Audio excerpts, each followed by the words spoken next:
Hey, yo, let's get to some boxing. Yeah. They had the Ring Awards. Yeah. What we got? I ain't gonna front, man. I seen the Ring Awards and I was like, well, I ain't get invited.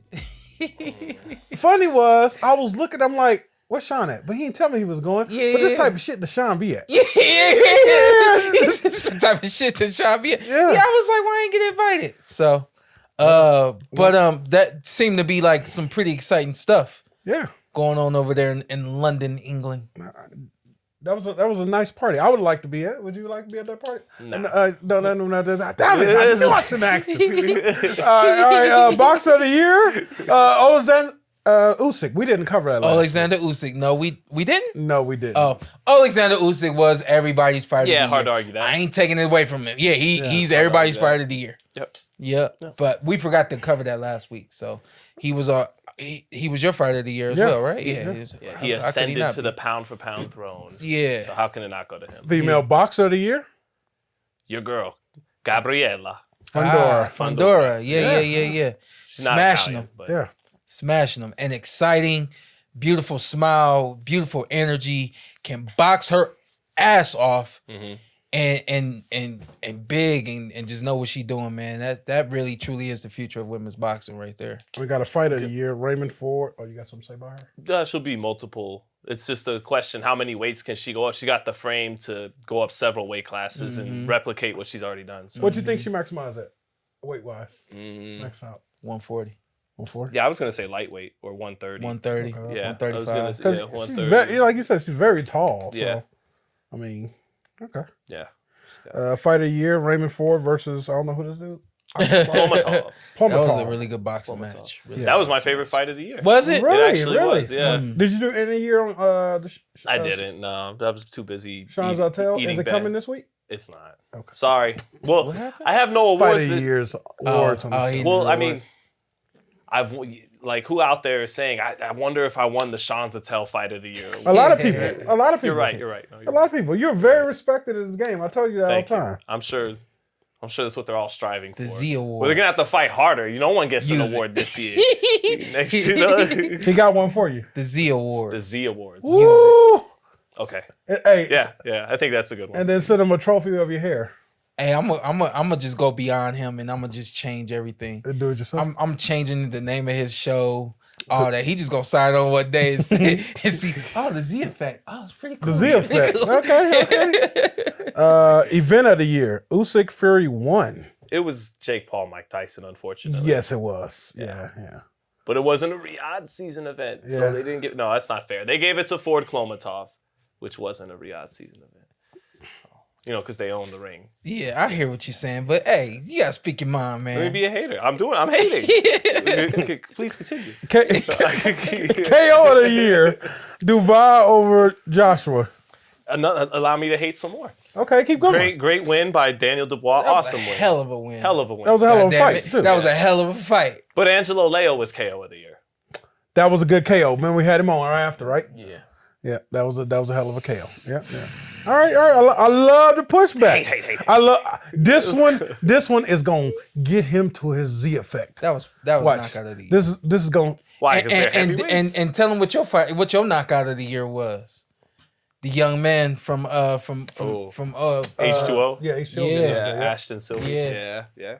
So, Kid Kansas too. Yeah. There was a lot of big ones this year. There was. Yeah. One on Pro Box TV. Dude got really slept. I don't know what that was, but I remember seeing that. Why are we celebrating this, right? All right. Let's keep Part of it the game. right. I don't know how Sean Zittel gonna feel about this one. Lifetime Achievement Award, Don King. Nah, that's fair. It's all the way fair. He's done. What? I feel like he round niggas. Let me give Don King his flop. They all do. Let me give Don King. Don King once said. He said, "Would you rather have 50% of 40 million or 75% of 20 million?" He's like, "Because I'm going to take half." You're right. But you're going to make more money with me anyway. Okay. What I got to give props to Don King for was his creativity.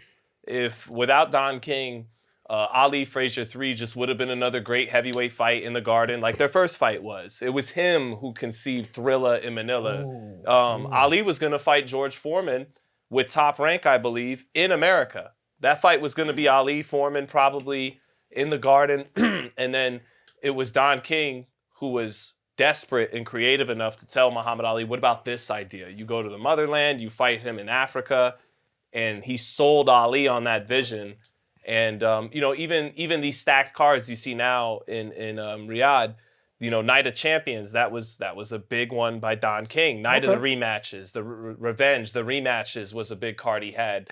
So say what you want about Don King, convicted guy, robbed a lot of fighters, but had a creative genius to him that did ultimately, help enrich the history of boxing. Yeah. So, no, I ain't mad at that. Yes, sir. And there will never be another Don, will No, there? there won't. Mm-mm. Only in America. Only in America. Okay. By way of Cleveland. Yeah. There you go. Here you go. So, Go ahead, Antt. Trainer of the year. I was a little He's everywhere. surprised. You can't go to a boxing show Yeah, without Sean, Robert Garcia he be having working. a fight. when I He's saw it, I was working. like, who did he have? How many who like big fights did he have? I this saw he had some type of record of 74-7, something they compiled God, his fighters. dog. No, hold on. When This last- past year? Yeah. No way. It's all damn. Nah, you the one just saying he everywhere. Yeah, I mean, he I everywhere. didn't double check it, but this was That means piled he's up. doing big cards, little cards. He Oh working. yeah. Shout out to Robert, man. I seldom go to a card, especially here on the West Coast, without Robert Yeah, someone being there from Yeah. his camp. yeah. And disclaimer, it's about the love for this man. It ain't I'm going to get 82 checks if the numbers match up. Right. Yeah. I ain't going to get 82 checks. Yeah. I'm going to get 82 wins. You That's know what I what I mean? do. God, we dropped a couple, but we'll be back. Like, you know what I Yeah. mean? We'll drop the couple, but wins the next check. That ain't him. We dropped a couple, but we'll be back. I love the Garcia family. That is Boxing easily royalty. easily Okay. the royalty of royalties. Should the whole family go in? The whole family. Yeah, Take the Garcias. aunts. Take Take the sisters. the son. Take every goddamn body. Well, he's yeah. you gotta love what Yeah. he's doing with his son, Yeah. Peter Garcia, grooming him underneath him, and I imagine at some point, it's a succession plan. He'll gradually give more Like his authority dad to did his with son. him. Yeah. Hey, like when his I was dad with did Mikey, him. Yeah. Mikey was like, "Nah, my cousin got that. I'm good." Right. I was like, "Wow." He's like, "But no," he said, "That's the plan." So, and you can see it, and it'll take off, and it'll keep going. His niece is covering boxing. Too, See, so put the shout whole out. family in there. Tells you, Yeah. So- get the nieces. I mean, they call it the academy. And don't he got a Absolutely. brother that Victor Ortiz was training for a while? Yeah. Yeah. I remember. Coached him to the Mayweather Yeah, fight. they were beefing. All in- That was crazy how they lived right behind each other and they were beefing. It was on 24/7. Yeah, That was I remember crazy. you told me that before. Yeah. You don't remember? You don't Yeah, remember? I remember you told me that before. I, You that was always, I'm like, he said I they get live it, though. right next. They behind. yeah, that was crazy, Sean. I mean, I get it. I got family that they live next door to me. I'll just get in my car and drive away. Yeah. In the yard, and everything. That's family. Shout out to family. Let's hope that's all. Let's hope that's all worked out. Shout out to my family. They always call me asking for money. We got any more? Your family always call you asking for money? Come on, we got any Your more? family always You call consider me family, right? Yeah. Can I have some money? I would give you money before I give them. They just Okay. keep calling me for money. Sweet. I'll call you after this. Go to the. No, Go, no. keep going. No, you don't They want call to it the boxing Yeah. academy, though. Like your pops would call It's it an the academy. performance center. Yeah. Like, I didn't know that, but Yeah. that's smooth. Robert Garcia smooth. Boxing Academy. Yes, sir. Yeah. See, know what he Hey, doing. hey, Porter family, stop calling Sean for money. That's Yeah. That's for us. Promise of the year, Moses. What the hell's his last name? Moses Promise? Aituma. Yeah, My Moses Aituma, great. a basic. prospect, bruh. So I feel like Oh, that's a typo. That's Yeah, it's a typo. Yeah. Prospect of the year. My Yeah. bad. a couple things about Aituma. I've seen this kid. Yeah. Yeah. Go ahead. Got that first round knockout on right before Usyk and Fury had their rematch. Okay. So he's small for a heavyweight. Yeah. He snatched this at the last hour, I think, from Abdullah Mason. Mm. He had 4 fights in 2024, 4 knockouts. Abdullah had 5 fights, 5 knockouts. I think Abdullah getting dropped twice in that last fight against Johan Vasquez, I think it was. I think that just was that helped him kind of take it at the last second from Abdullah. And then the fact that he got to be the co-main event to the undisputed heavyweight title rematch. Go ahead. God damn it. Because here's the thing. You being when you're a prospect, you're being like positioned to become a contender, right? So basically, they're picking fights for you. You're an A side. You're supposed to win. I'm sorry, but Abdullah Mason getting dropped twice by somebody that he was supposed to be, wasn't supposed to get touched by, coming back from that and cleaning dude up to the body and dude not getting up. There's more substance in a 5-fight, and the last one you get dropped twice than this right here. I'm sorry. I'm with you. Yeah. No, I'm with Abdullah Mason as it, and people got to pump the brakes a little bit with Ituma. He's looking so good on the rise that they're already. Can he fight Derek Chisora? Can he fight this guy? And it's like, whoa, chill out. He's not even grown into his grown man strength. Where's he from? He's the Commonwealth, the United Kingdom. Okay, he is from yeah. 20 years old. He's 11-0. Yeah. And he's fought 11 times in the last 2 years. Yeah. No, he's doing great. They are pushing the hell out of him. He's small though, and I think you want him to. He's 6'2". not even as big as a Richard Torres. Oh, you know what I mean? Yeah. And just I would wait for him to develop that physicality. Part of me even looks at him and is there any way he could cruise down to cruiserweight? And what's his record right now? 11-0, 9 KOs. And I would trust Richard Torres. You would trust Richard Torres in the ring with some of them bigger names. Like, I think Chisora just needs to retire. I don't think that's a name that we shouldn't be speaking on. But some of those other, right now, just because he's. I'm not saying this kid flashes maybe more upside than Richard Torres, but Richard's more of a grown ass man right now. Why you say he flashes more upside? Got a little bit more counter punching ability on the back foot. Looks like he might have a little bit more hand speed than Richard. Richard's not slow. I mean, he's one of these smaller heavyweights that uses his agility to his advantage, but I think he's a little quicker than Torres. Yeah. And I think maybe a little bit better counterpuncher than Torres. And when they're both up against a guy they're supposed to look great against, Torres is more powerful right now, but he pulls a little bit more out of his bag, skill arsenal wise and all that. I think for Richard, a lot like me right now, you're getting what you're getting because of what's in front of him, but eventually what you may not be seeing or what he will evolve into, he more than likely has a lot of it already, and will, basically the counter punching, the ability to, slip one shot and come right back, and things of that nature. It's just not called for at the moment. You showed that as things went on. Yeah, right. I believe. At Richard's stage, you just look like a bull in a china shop. Yeah. Damn, I look like a bull in a china shop. It's a good thing. It means you fucking shit up. I was like, shit is breaking. I don't know. So just keep building, my guy. You put him in with a name this year, or you just keep going?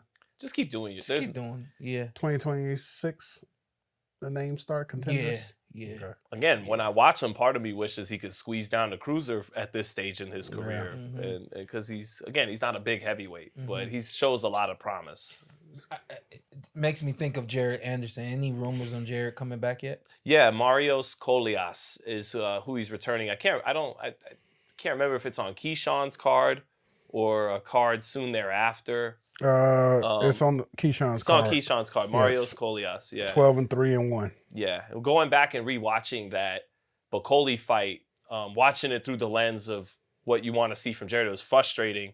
I didn't love the game plan from Sugar Hill. Came right at him. Kept going right at him, yeah. And I think some of the things he was trying to do against Bacoli could have worked if he took his time and outboxed him early in the fight. And then when that big man starts to let some of that energy dissipate, then he could have done some of the things he was trying to do early.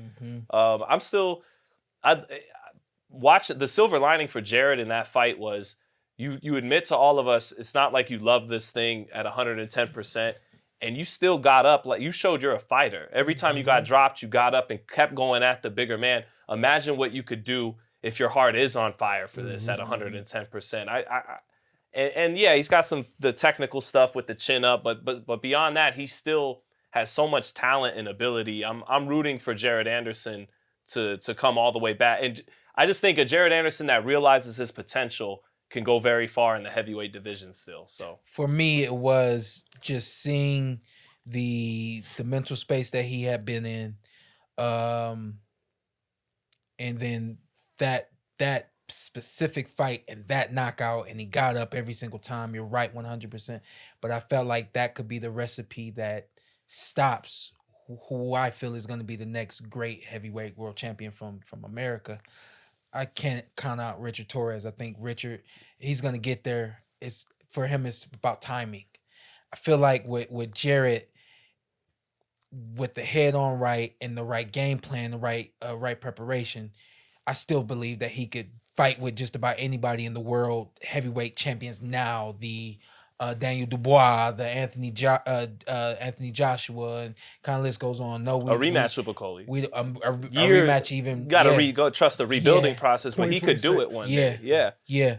So, but I was a little, I wasn't quite sure because of what we were hearing and seeing, and then of course that knockout. So I was like, I'm not sure, but when I hear you coming back, I'm all in. You know what I mean? It didn't really take a lot from me off of Jared. Like, all right, I think he's a bust. No, that wasn't what. That wasn't a bust fight, which is funny. Yeah, that's the funny thing. That wasn't. That's a bust fight. You know what I mean? And we've seen that time and time again. That it just was that guy that day. You know, list goes on. And Jared, don't listen to the comments. Don't let one loss don't define you, my brother. Yeah, get back in the ring. Future world champ. Yeah. Let's go, man. But keep take going. it as a wake up call. Yeah, that's yeah. Learn from this. Yeah. That's what it is. You know, for me, my draw was my wake up call. Yeah. You know, when I got the draw, I was like, all right, I gotta retrack everything because I gotta make it. You know, so I'm hoping that that's what this ends up being for him. Yeah. Wake up call and I gotta make it. Not wake up call and I'm done whenever I want to be done. You know. Yeah. Yeah, that one loss could push you for the rest of your career like the one draw did for you. Mm-hmm. Yep. The choice is yours, young man. Yeah. We all have a calling on our lives, and you know, there's a lot of people that don't find their calling. There's a lot of people that do, and for those who do, now you got the people who don't want their calling and the people that do. I don't believe that I was called to box specifically, but I do believe that I was called to use my athleticism and all of the gifts that I used in the ring to get to the purpose that God has for me. And so, you know, that's what I'm indirectly saying to Jared Anderson right now. You may not look at this as your calling, whether or not you do, as you figure that out. But from my lens, I feel like this could lead him to what he ultimately ends up doing in life. But boxing is just that first vehicle for him. I think the way he reacted from the knockdown should tell him you're a fighter whether you like it or not. Yeah, for sure. So that was it. Yeah, that was it for the Ring Awards. I want to come over for the next one. I ain't gonna front. I wanted to be there. That looked like fun. I ain't know shit about it. You could have dressed. You could have put. Hey, y'all looked at all the black. I was like, y'all. Hey, I was like, I wouldn't even been over there. No black. You know, you gotta wear black. No, what's his name had on green. You not what's his name? What's his name? Upset of the year. Ford had on green. Couldn't debate that. That's why they put him in the back. Yeah. He wasn't in the back. He was in the middle. So I'd have been out there I don't know what I would have. Yeah, you definitely don't let Porter in. Some goddamn. Our producer extraordinaire, the great Ryan Hafey, he did let us know we did miss upset of the year, but there's no debate. It's clearly Bruno Saras over Jaime Munguia. Yeah, I picked that one. Everybody picked that one. Number 2's got to be Bakram Murtazaliev, right? Yes, I mentioned that one. That was my honorable mention. I did mention that. That was my honorable mention. He had about 3 answers. But that was one of them. That was my honorable mention.